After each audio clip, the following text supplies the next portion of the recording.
ونعوذ بالله من شرور أنفسنا ومن سيئات أعمالنا من يهده الله فلا مضل له ومن يضلل فلا هادي له أشهد أن لا إله إلا الله وحده لا شريك له وأشهد أن سيدنا محمدا عبده ورسوله اللهم صل وسلم وبارك على سيدنا محمد وعلى آله وأصحابه أجمعين سبحانك لا علم لنا إلا ما علمتنا إنك أنت العليم الحكيم رب اشرح لي صدري ويسر لي أمري واحلل عقدة من لساني يفقهوا قولي ولا حول ولا قوة إلا بالله العلي العظيم أما بعد.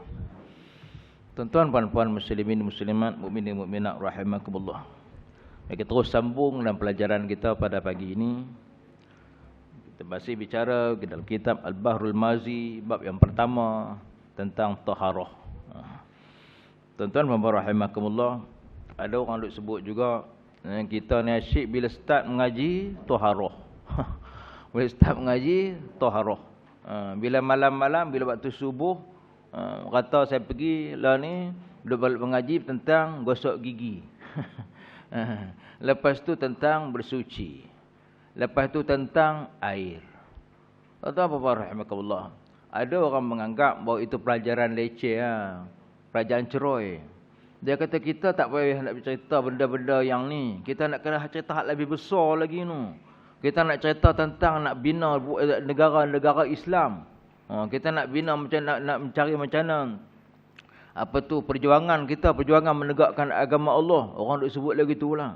Tuan-tuan, bagi saya benda-benda ni, benda hak kecil-kecil ni kita kena mahir, kita kena tahu. Kalau kita nak bina negara Islam, basuh kencing tak betul, buat apa? Nak bina negara Islam, nak laksanakan perjuangan yang lebih besar. Bab air pun tak reti, bab gosok gigi pun tak boleh. Jadi macam mana kita nak bawa yang lebih besar? Oleh sebab itu, kita kena tengok asas-asas agama itu lebih utama. Seperti mana yang saya sebut. Kalau kita nak tanam pokok, sebelum kita nak tengok pokok tu berbuah macam mana, besar macam mana, sebelum tu kita kena tahu dulu tanah tu nak tanam macam mana, nak korek dia macam mana, nak bubuh baja apa tu. Tu nak kena jaga. Asas tu kita kena ada. Maka oleh sebab tu bila kita mengaji taharah ni, bersuci ni, janganlah kita anggap macam ceroi, macam remeh. Dia sangat penting. Asas-asas dalam agama itu sangat penting. Asas-asas dalam kita melaksanakan Islam dalam diri kita itu sangat penting. Sebelum kita tengok perkara yang lebih besar. Jadi sebab itu hari ini kita sambung lagi bab mengenai dengan istinja. Bab yang ke-12. Bismillahirrahmanirrahim. Babul istinja'i bil hijarah. Bab pada menyatakan istinja dengan batu dan barang yang seumpamanya. Hari ini tak ada air pun. Yang kena konti awal. Ada air. Ada air. Lupa tak apa. Malah enjin tua. Kalau enjin baru lain. Sabda Nabi sallallahu alaihi wasallam. An Abdurrahman bin Yazid qala qila li Salman qad 'allamakum nabiyyukum sallallahu alaihi wasallam. Terima kasih. Kulla syai'in hatta al-qira'ah. Faqala Salman ajal nahana an nastaqbil al-qiblata bi gha'itin aw baul wa an nastanjiya bil yamini aw an yastanjiya ahaduna bi aqalla min thalathati ahjar aw an nastanjiya bi raji'in aw bi azmin. Kita baca hadis tu. An Abdurrahman bin Zaid qal, daripada Abdurrahman bin Yazid katanya, Yazid dikatakan orang kepada Salman, sesungguhnya telah mengajar akan sekalian kamu oleh Nabi kamu akan tiap-tiap sesuatu hingga tentang berak pun. Kata Salman, bahkan telah menegah ia akan kami bahawa kami berhadap kiblat dengan berak ataupun kencing, dan bahawa kami istinja dengan kanan, ataupun beristinja seseorang kami dengan lebih kurang daripada 3 batu, ataupun kami istinja dengan tahi binatang ataupun dengan tulang. Baik, kita tengok tu. Ketahuilah kiranya, wahai saudaraku, adalah beristinja itu wajib. Imma dengan air, ataupun dengan air, batu, atau dengan batu dan seumpamanya. Maka sesungguhnya telah didatangkan oleh Tirmizi akan hadis beristinja dengan batu ini.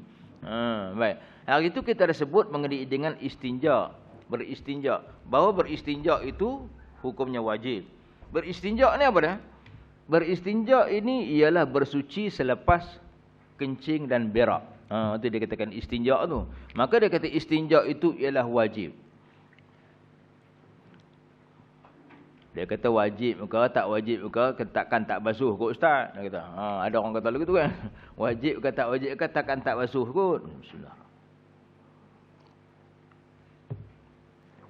Tuan-tuan dan puan, kita kena tahu hukum dia tu hukum apa. Kan? Memanglah kita basuh, takkan berak-berak lari gitu tak basuh. Kan? Tak mungkin, mesti kena basuh punya. Tapi kita kena tahu hukumnya itu hukumnya wajib. Makna kalau tak basuh tu berdosa lah. Dan kalau basuh oleh kerana dia tu wajib, maka dapat pahala yang besar. Kalau sunat, kita buat pahala kecil je. Tapi kalau wajib, benda wajib kita tahu. Basuh ni ialah benda yang wajib. Bila wajib, pahalanya besar. Kan? Saya sebut hari tu, pahala beza sunat dengan wajib berapa kali ganda? 70 kali ganda kan. Kalau kita buat satu benda sunat, dapat pahala lah. Tapi kalau kita buat yang wajib, seperti kita buat 70 yang sunat. Jadi makna kita tahu basuh berak ni wajib, dan oleh sebab itu basuh berak pun dapat pahala. Basuh berak pun dapat pahala. Maka sebab itu kalau suami-suami, kalau tolong basuh berak anak, abang tolong tak basuh berak. Takkan kerja abang gitu. Kan. Tolonglah basuh, dapat pahala. Kan. Dapat pahala sebab tolong bersuci untuk anak. Cucu pun serupa kan. Tolong basuh punggung cucu. Tapi janganlah pula hari asyik-asyik panggil atuk. Asyik-asyik panggil atuk, tak boleh tahan kan. Kalau bisa sekali tolong, apa salahnya? Pahala besar sebab dia adalah wajib. Baik. Maka dia kata sama ada kita bersuci itu, istinja itu dengan air, ataupun dengan air batu, ataupun dengan batu dan seumpamanya. Baik, kita tengok ada punya perincian itu. An Abdurrahman bin Yazid qala qila li Salman qad allamakum nabiyyukum sallallahu alaihi wasallam kulla shay'in hatta al-khira'ah. Faqala Salman ajal nahana an nastaqbila al-qiblata bi gha'itin aw baulin wa an nastanjiya bil yamin. Dia kata daripada riwayat daripada Abdurrahman ibnu Yazid berkata ia. Qal berkata ia qila li Salman. Berkata ia dikatakan bagi Salman Al-Farisi. Salman tu Salman Al-Farisi lah yang kita kenal dengan Salman Al-Farisi yang mencadangkan korek tanah buat benteng tu dalam satu peperangan tu, Salman Al-Farisi tu. Maka dia kata qila li Salman, berkatalah kepada Salman Al-Farisi ni, qad allamakum nabiyyukum, sesungguhnya telah ajarkan nabi kamu kepada kamu. Ni dia kata dekat Salman Al-Farisi ni, nabi kita ni, nabi kamu ni telah mengajarkan kepada kamu, sallallahu alaihi wasallam itu kulla syai'in, semua perkara nabi dah ajarkan kepada kamu, hatta al-khira'ah, sehingga sampai beling kecil, sampai pasal berak pun nabi kamu mengajarkan kamu.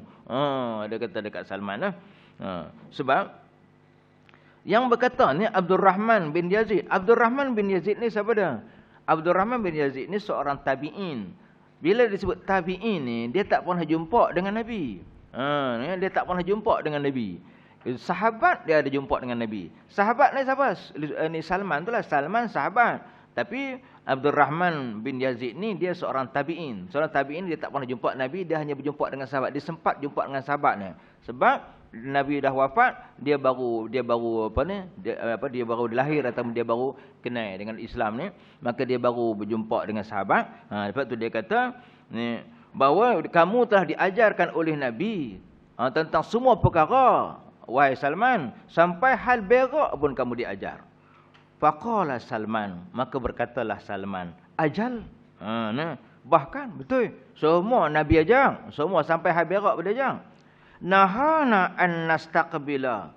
Tetapi dia kata kami dilarang an nastaqbila, untuk menghadap al-qiblata, qiblat. Kami dilarang menghadap kiblat.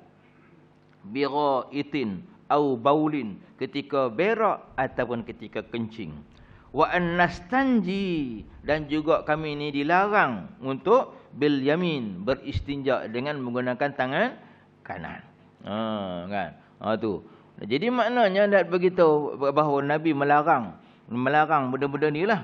Nabi melarang menghadap kiblat, Nabi melarang juga menggunakan tangan kanan ketika beristinja, seperti mana yang kita sebut pada pertemuan yang lepas.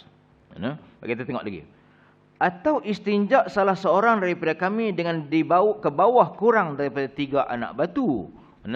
Dan kami juga dia kata dilarang menggunakan beristinja ni dengan batu yang kurang daripada 3. Kena nak pernah istinja dengan batu yang 3 ataupun lebih. Ni Nabi larang kami gunakan batu yang kurang daripada 3.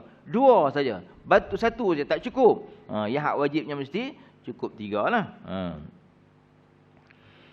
Sebagaimana kata Tirmizi lagi, au an yastanjiya ahaduna bi aqalla min 3 ahjar, au an nastanjiya bi raji'in au bi azmin.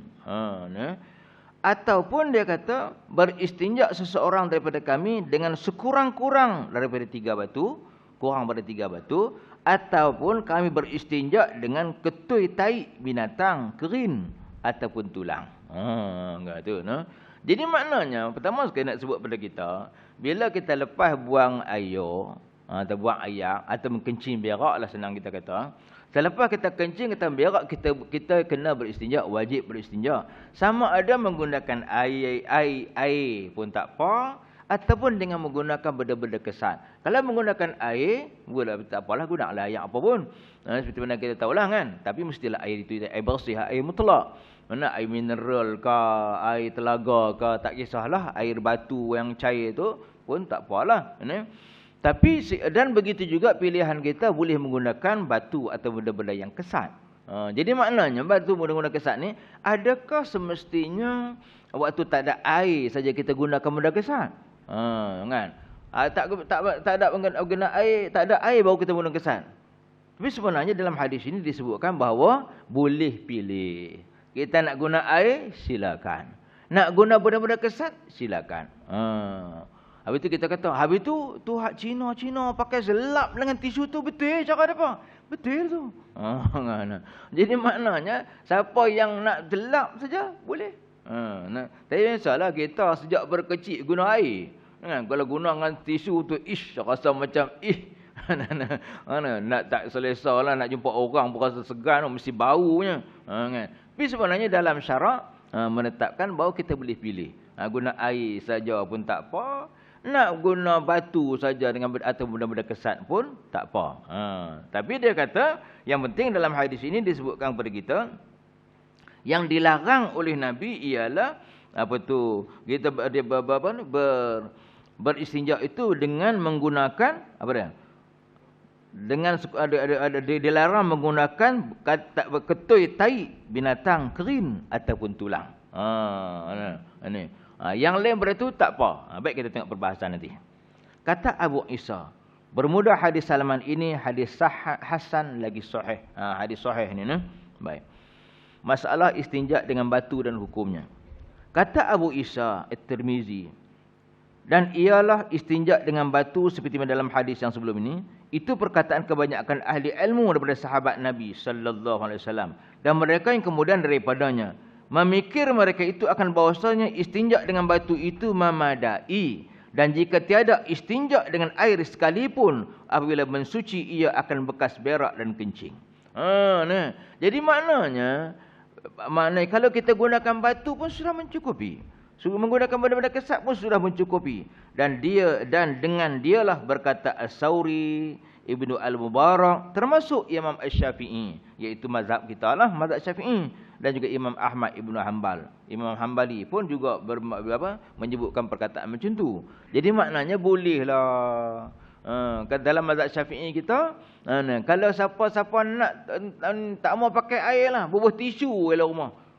Boleh. Tapi main nenek kita pada kampung, dia kata, nak jadi Cina ke?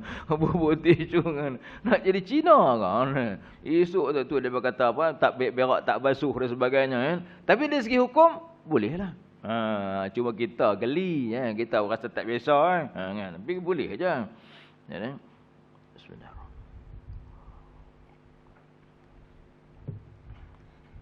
Nanti kita tengok mengenai dengan apa tu, dengan taik kerin, dengan juga tulang tu, kejap kita tengok. Kita tengok dulu istinja dengan batu dan dengan kelakuannya. Bermula kelakuan istinja dengan batu itu ada padanya tafsil, iaitu jika satu berak, sentallah dengan tangan kiri. Baik. Kita ni memanglah, asasnya dia suruh kita ni menggunakan semua dengan tangan kanan. Semua dengan tangan kanan. Dalam satu hadis kan, Nabi sallallahu alaihi wasallam berkata kepada anak tiri dia kan, Umar bin Abu Salamah, dia kata, ya gulam. Hadis ini sebagai satu nas mengenai dengan menggunakan tangan kanan kan, dan juga baca bismillah. Dia kata, ya gulam, wahai budak, qul bismillah.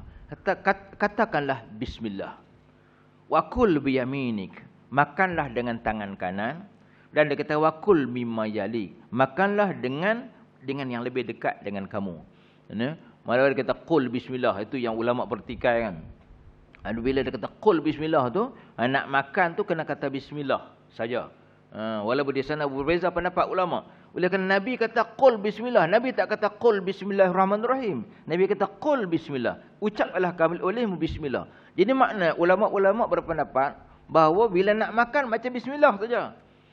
Sehingga ada ulama yang menyebutkan, dia kata kalau kita bismillahirrahmanirrahim tak tepat seperti mana yang Nabi sebut. Kan? Kebanyakan ulama dia kata nak makan baca bismillah. Sebab apa? Alasan apa? Sebab Nabi dah kata macam tu. Dia kata qul bismillah, cakaplah kamu, ucaplah oleh kamu bismillah. Nak buat semua perbuatan pun dengan bismillah. Bismillah, bismillah, dengan nama Allah, dengan nama. Itulah hadis yang asalnya yang datang daripada Nabi yang menyuruh supaya kita ucap bismillah. Cuma adalah ulama berpendapat bahawa dia kata, kalau ni memanglah Nabi sebut kata bismillah, tapi kalau kita sebut bismillahirrahmanirrahim itu lebih besarlah faedahnya. Sebab di sana ada tiga nama Allah yang besar kan. Allah Ar-Rahman Ar-Rahim. Bismillahirrahmanirrahim. Sebutlah ketiga-tiga sekali. Itu lebih baik. Tapi hadis asal Nabi kata qul bismillah. Habis tu kita nak kata apa ni? Bismillah ke bismillahirrahmanirrahim? Kan? Kedua-dua kita boleh kata. Pilihlah kedua-dua. Kedua-duanya betul. Kedua-duanya pendapat yang dikeluarkan oleh para sahabat lah. Cuma dia kata kul biyaminik, makan dengan tangan kanan. Maknanya oleh sebab itu semua benda dibuat mestilah dengan tangan kanan. Cuma ada part-part tertentu lah disuruh dengan tangan kiri. Ni. Mari kita tengok. Dan tangan kanan itu tidaklah ia apa kerjanya. Jadi makna kita bila kita nak berak, nak basuh berak, tangan kanan jangan lupa buat kerja. Dia kata. Tangan kanan relaxnya. Waktu untuk basuh berak.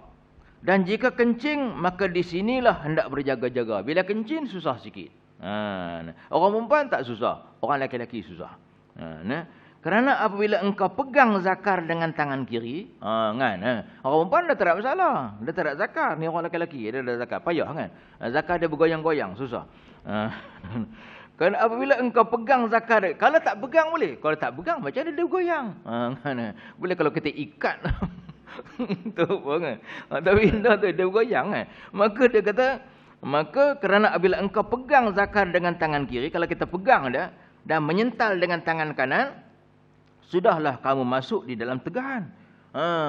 Kalau kita pegang dengan tangan kiri, kita ambil, kita tonyoh dengan tangan kanan, bermakna kita guna tangan kanan untuk menyental. Maka kita telah melakukan satu perkara yang dilarang. Begitulah ulama punya buat kajian. Punya nak ikut sunnah Nabi, nak dapat pahala, nak dapat pahala. Sebab setiap pekerjaan itu pahala. Maka dia kata, Bukankah tak boleh beristinja bertolongan tangan kanan? Bukankah disebutkan awal-awal lagi tak boleh istinja dengan tangan kanan? Ni pegang zakar tangan kiri, tonyoh dengan tangan kanan. Maknanya kita telah menggunakan tangan kanan. Tu no. Dan jikalau pegang zakar dengan tangan kanan, kalau pegang dengan tangan kanan dan sentai pula dengan tangan kiri, kan? Betul-betul memang sentai dengan tangan kiri, tonyoh. Sentai tu maksudnya tonyoh lah kan? Tonyoh kan? Tapi tak boleh lah, ni dia goyang-goyang kan.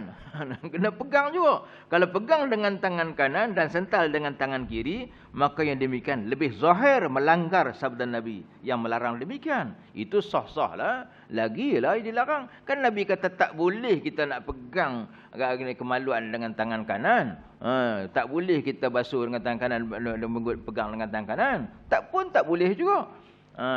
Maknanya pegang dengan tangan kiri, pakai zakar tangan kiri, bertonyoh dengan tangan kanan pun menampakkan bahawa kita ni melanggar apa yang disunahkan.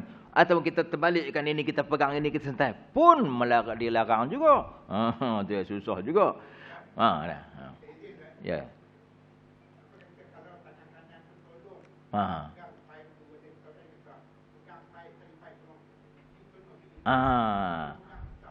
Pegang getah. Macam ada kalau pegang getah. Sekejap kita tengok.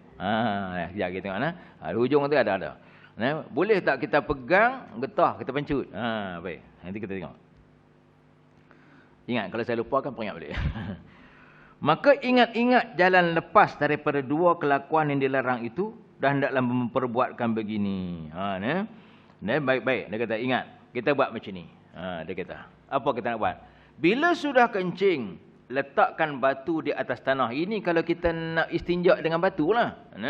Bila sudah kencing, letakkan batu di atas tanah. Dan sentalkan zakar dengan tangan kiri ke situ. Gitu dia. Kalau batu besar boleh. Ini orang perempuan tak ada masalah. Orang perempuan tak ada masalah sebab dia tak bergoyang. Ini orang lelaki ni. Ini orang lelaki. Dia kata letak batu besar tu, batu bata kan. Batu bata tu. Gonyo. Maka kita pegang zakar lagi-lagi tu, kita tonyoh ke situ kata. Kita tonyoh kata. Bila sudah dia kata, dan sentallah zakar dengan tangan kiri ke situ. Pegang zakar tu, tonyoh kat situ. Jaga-jaga.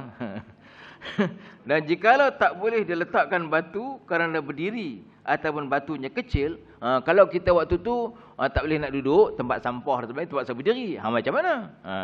Atau batu tu kecil, nak duduk macam mana batu tu? Kalau tu batu tu besar, seketi besar, tak apa. Ini batu tu batu kecil macam tu. Kan? Macam mana kita nak duduk, kita nak tonyoh kat situ?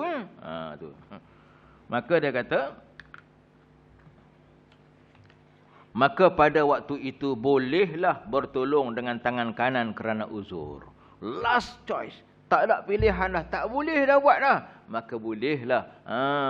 Bukan tak boleh. Bolehlah menggunakan tangan kanan kerana uzur. Tetapi jaga-jaga pula. Tapi kita kena jaga, tetap jagalah. Janganlah kita lepas-lepas tu duduk pegang lagi. Kan? Hendaklah batu itu dipegang sahaja dan jangan ia menyental. Bahkan pegang dengan jangan bergerak. Pegang waktu tu jangan bergerak. Dan tangan kiri memegang zakar serta menyental ke batu itu. Jadi maknanya dibantu oleh tangan kanan tetapi tidak bergerak. Pegang jangan batu tu. Pasal batu tu kecil. Kan? Kalau batu tu kecil, tonyoh kan dia lari. Batu tu lari kan. Jadi maknanya kena pegang jugalah batu tu, kena pegang batu tu, pegang. Jadi jangan kita menggerakkan tangan kita, begitu bergerak. Jadi makna pegang, jangan pergi bergerak. Betul kan?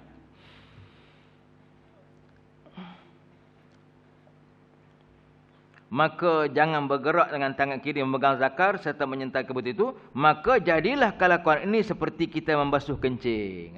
Itu Iaitu tangan diam menjirus sahaja dan tangan kiri membasuh. Kan? Tangan kita bukan bergerak, kita ambil air pancut tu kita diam begitu, pancut kan. Maka yang bergerak itu ialah tangan kiri. Demikian juga beldi kan. Kalau kita basuh dengan air pun gitu juga. Kita bawa pegang air tu, kita jeru, tak bergerak kan, tak bergerak sekadar jeru segitu kan. Yang bekerjanya ialah tangan kiri. Kan. Jadi makna bolehlah bantu, tapi bukanlah dia buat ni. Tak bolehlah kita bubuh air burung dengan belah ni, yang ni kita gerak tu, itu tak boleh lah kan. Ataupun kita batu tu kita pegang belah kiri, kita tonyoh dengan tangan kiri, tangan kanan, tak boleh. Tonyoh dengan tangan kiri, tangan kanan yang tak bergerak punya. Dia punya kerja dia tak bergerak, dia diam pegang batu tu, atau pegang paip, atau pegang beldi dan sebagainya. Maka apabila menyalahi kelakuan yang demikian, nescaya menyalahi syarak. Jadi makna kalau tak buat lagi tu, tak patuh macam tu, bermakna kita menyalahi syarak dan kita tak dapat sunnah lah, tak ikut sunnah. Apa peduli ustaz tak ikut sunnah? Dia kata, bukan apa, kalau kita tak ikut sunnah seperti mana Nabi sebut, maka tak dapatlah pahala. Pasal apa bila kita ikut Nabi, maka kita dapat pahala? Sebab setiap perbuatan Nabi, wa ma yantiqu anil hawa in huwa illa wahyun yuha. Tidaklah Nabi itu berkata, buat, apa yang Nabi ucap dan sebagainya, semua datang daripada wahyu. Bila datang daripada wahyu, maka bila kita buat berdasarkan wahyu, dapatlah pahala. Pasal apa dapat pahala? Sebab tukang bagi pahala ialah Allah. Bila tukang bagi pahala ialah Allah, dan kita buat seperti mana yang Allah bagi, maka dapatlah pahala. Tapi kalau kita buat macam lain daripada yang Allah suruh, yang tukang bagi pahala ialah Allah. Allah bagi pahala dengan benda-benda yang dia suka aja. Tiba-tiba kita buat benda macam lain. Bila buat benda macam lain, kita Allah suka ke tidak ke? Kita pun tak tahu, sebab bukan datang daripada Allah, bukan datang daripada Nabi. Macam mana kita nak dapat pahala? Sebab tu dia jadi pahala. Jadi apa-apa yang Nabi tunjuk tu, bila kita buat, kita dapat pahala. Sebab yang Nabi buat itu adalah petunjuk daripada Allah. Yang nak bagi pahala pun ialah Allah. Sebab tu bila kita basuh kencing pun, kita ikut syarat-syarat yang ditentukan, dapatlah pahala. Banyak pahala, 70 kali ganda, sebab dia wajib. Dapat besarlah pahala kita dapat.